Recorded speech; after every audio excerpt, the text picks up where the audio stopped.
The triumph of humanity.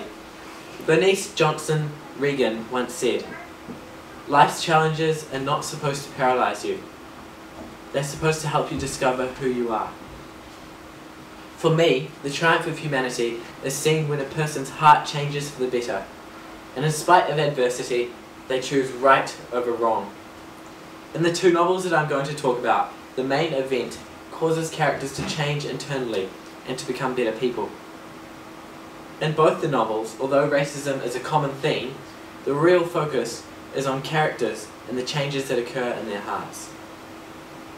The first novel is Cry the Beloved Country, written by Alan Paton.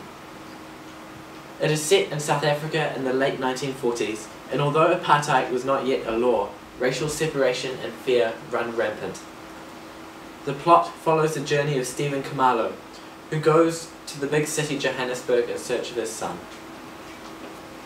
The second novel is Snow Falling on Cedars, written by David Gutterson.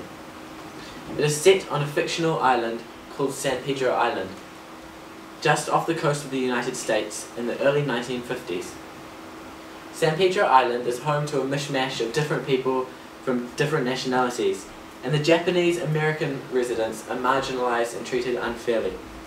The plot follows the court trial of Japanese man Kabu Miyamoto, who is put on trial for a murder he did not commit. In Cry the Beloved Country, there are many interesting characters, and I will reflect on two. Stephen Khumalo, an elderly native Zulu man, and James Jarvis, a white farmer of about the same age. These characters are both affected by the same devastating event, and they change internally and triumph as a result. In Snow Falling on Cedars, I'm going to look at the character of Ishmael Chambers, who is the local reporter, and I'll look at how he changes over the course of the trial when he is forced to make a difficult moral decision. Firstly, let's look at Stephen Khumalo. At the start, Stephen Khumalo is a troubled man. He has lived his whole life in the Zulu tribe and is respected as the reverend of the Anglican church there. For years, Khumalo has lived with the distress of not knowing where his son is, and finally he leaves his tribal village and journeys to the city in search of his lost son. Khumalo is very easy to relate to because he is not perfect, although he tries his best to obey God's teaching and do the right thing. We see this when, as Khumalo leaves for Johannesburg, he tells a little lie at the train station, after which he feels guilty. Let me read you this extract. "The journey had begun, and now the fear back again. The fear of the unknown. The fear of the great city where boys were killed crossing the street. Deep down, the fear for his son. Deep down, the fear of a man who lives in a world not made for him, whose own world is slipping away, dying, being destroyed beyond any recall. Already the knees are weak. Of the man who a moment since had shown his little vanity, told his little lie. The humble man reached in his pocket for his sacred book and began to read. It was in this world alone that he was certain." It is clear that Khumalo is physically weak and fearful of what he does not know. His strong faith is the only thing that he is sure of, and he takes solace in God. This being Khumalo's first time in the city, his eyes are opened to the harsh reality of the world beyond the tribal life he has known. As Khumalo journeys to find his son, he becomes more troubled, emotionally and spiritually, and his physical state is weakened. The emotional load is increased when he finally finds his son, only to receive the worst sort of news. His son is to be given the death sentence after accidentally murdering a white man, James Jarvis's son. Now let's look at James Jarvis and compare his situation with Stephen Khumalo's situation. Jarvis, like Khumalo, has lost his son by murder. Both men try to live morally upright lives. Jarvis lives in Indochini, just like Khumalo. However, he farms on the beautiful green hills, while Khumalo lives with the tribe in the barren valley down below. Jarvis is white, Khumalo is black. Jarvis is very well off. Khumalo is poor, though not for a Zulu. While Kamalo is troubled, James Jarvis lives a secure life up until the time his son is murdered by Kamalo's son. After reading his son's unfinished book on the truth about native crime and finding the words, "We are caught in the toils of our own selfishness," Jarvis is overcome with respect for his deceased son and the work that he did. Alan Paton doesn't provide very much internal monologue showing Jarvis's thoughts and feelings, but the change in his heart can be observed through his actions. Jarvis realizes that the high native crime rate is due to the greed of well-off white people like himself. When he leaves Johannesburg, he donates £1,000 to the African Boys Club.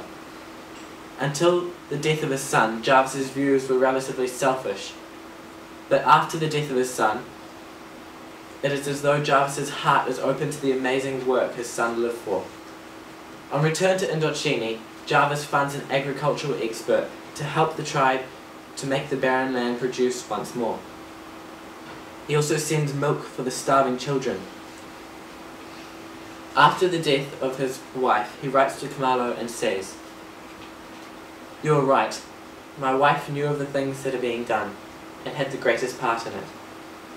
These things we did in memory of our beloved son. It was one of her last wishes that a new church should be built at Indochini, and I shall come to discuss it with you."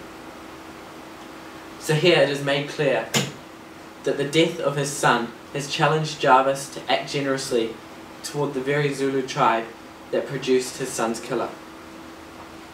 In this way, Jarvis changes inwardly and displays the triumph of humanity in a way that I find inspiring. While Jarvis's inward change occurs suddenly after reading his son's words, Kamalo's inward change is a journey that we see throughout the novel.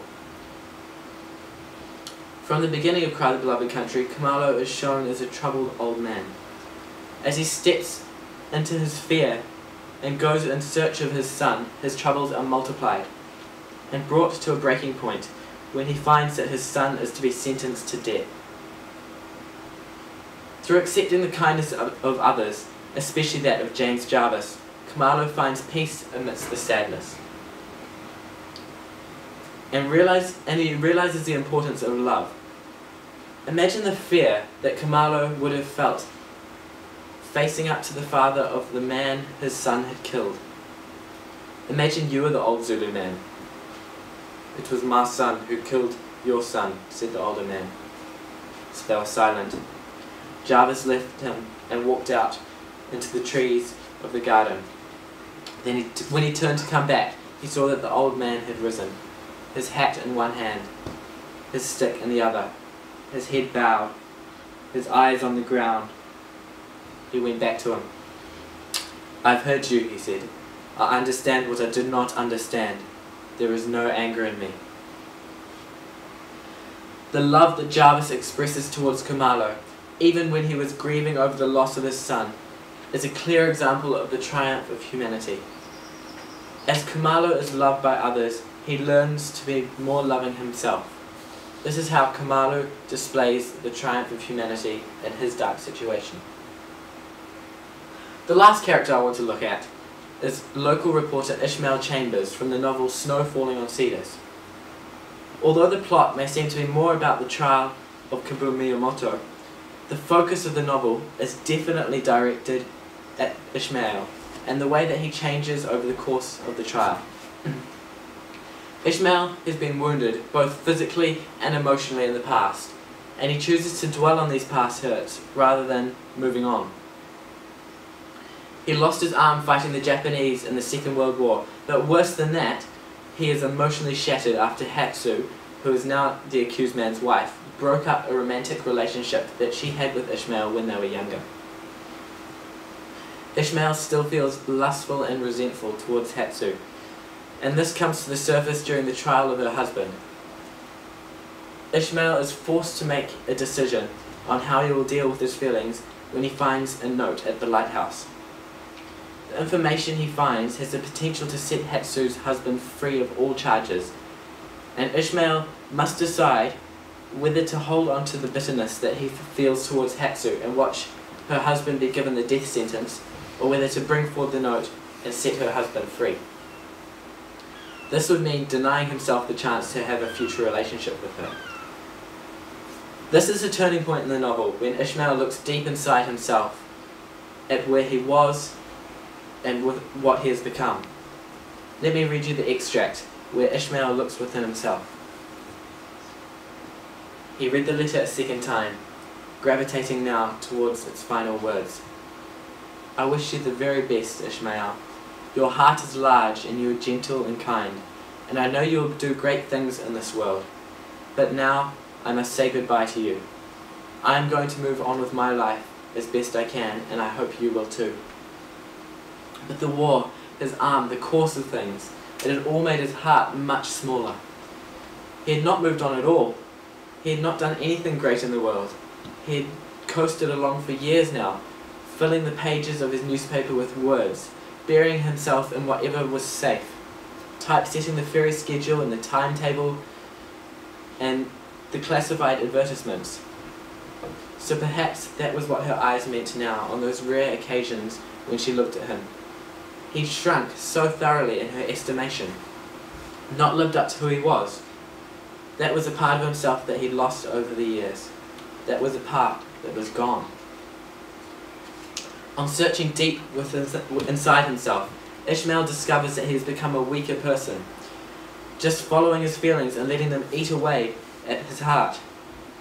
After the realization, Ishmael makes a decision to do the morally right thing and shows his evidence to the judge despite the lustful and resentful feelings that he still has for Hasler. In this act, Ishmael finds freedom from his feelings that have been eating away at his heart. Through the trial, Ishmael discovers that the only thing that can be controlled in life is the attitude of the heart. And although we can't choose what happens to us, we can choose how we act. The closing quote in Snow Falling of Cedars is speaking directly of Ishmael and says, he understood this too, that accident ruled every corner of the universe except the chambers of the human heart. To sum all of this up, I really feel like both Cry the Beloved Country and Snow Falling on Cedars have displayed excellent examples of humans triumphing in their difficult situations. It is when human beings change in their heart and choose to act in a loving way towards one another, despite all circumstances, that we see the real triumph of humanity.